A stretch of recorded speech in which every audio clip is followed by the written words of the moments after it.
starter med at lave din løsmaske her, eller din startlykke. Så laver du 5. 1, 2, 3, 4, 5 løsmasker hedder det vist.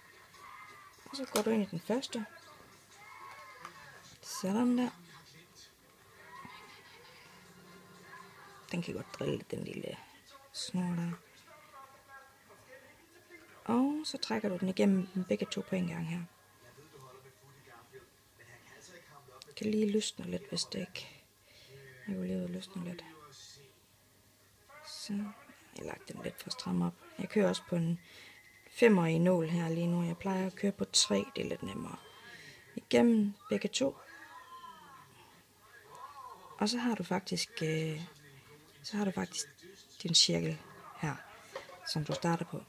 Nu skal du så rundt om, og så er det meningen, at man kører endesnippen med. Endesnippen her, den plejer man at bare prøve at køre med ind i. Så slipper man for at skal til at hæfte til sidst.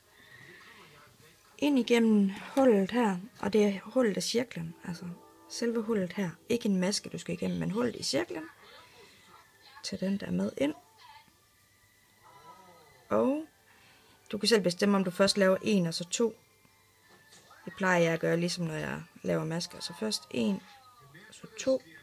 Så går vi ind igen.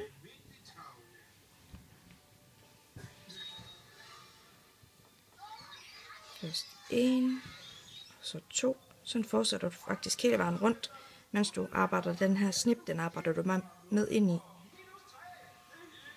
Og så ender du med at få en cirkel, ligesom her, hvor jeg så har lavet løsmasker, jeg har bare sat fast.